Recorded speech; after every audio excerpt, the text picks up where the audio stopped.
কোনো প্রকার ভাবনা চিন্তা না করেই অমাবস্যা রাতেই বাড়ি ফিরতেছিলাম। এবার বহুদিন পর ঢাকা থেকে বাড়ি ফিরছি।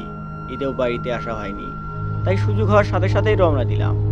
কিন্তু এটা ছিল আমার অনেক বড় একটা ভুল সিদ্ধান্ত। প্রথমে তো আনন্দ নিয়েই বাড়িতে যাচ্ছিলাম, কিন্তু বাড়িতে প্রবেশের সাথে সাথেই ঘটতে শুরু করলো আজব সব ঘটনা।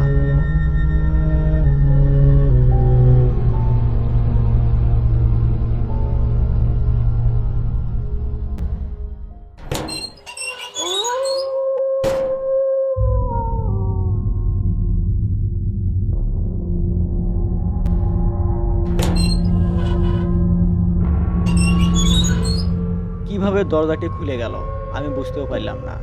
বুকের ভিতর হঠাৎ করেই কেমন যেন কাঁপুনি দিয়ে উঠল। তারপরও আমি ঘরের ভিতর প্রবেশ করলাম, ভাবতে থাকলাম দরজাটা কিভাবে খুলে গেল।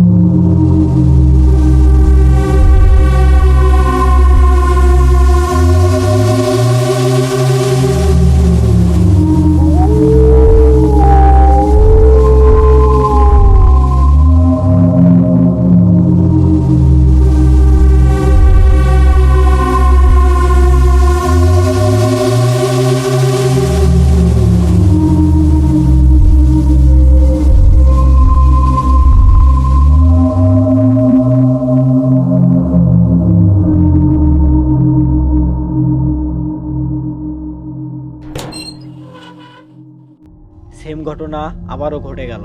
বুকের ভিতরের কাঁপুনিটা যেন দ্বিগুণ হারে বৃদ্ধি পেল। কি করব কিছুই বুঝতে পারতেছি না। ভেতরে ঢুকতেও প্রচুর ভয় লাগতেছে।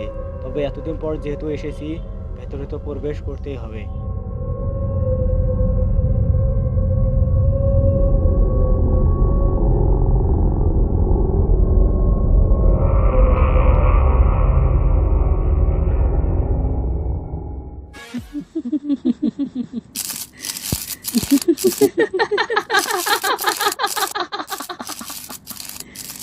Kenapa tak tidur lagi, ha?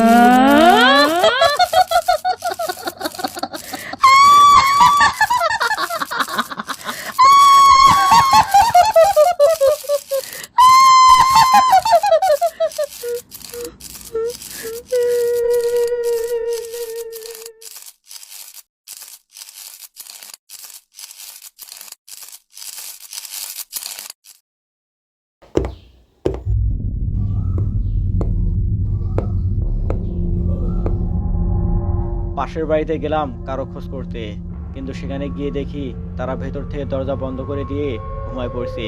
তাদেরকে আর ডিস্টার্ব না করে সামনের দিকে পথ চলতে শুরু করলাম।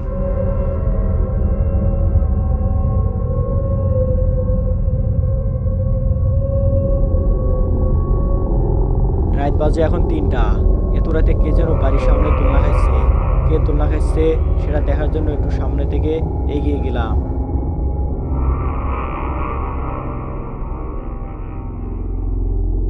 দেখলাম অচেনা এক ছোট্ট একটি বালক এখানে দোলনা খাচ্ছে। এত রাতে সে কোথা থেকে আসলো? ভয় আরও বাড়তে থাকলো।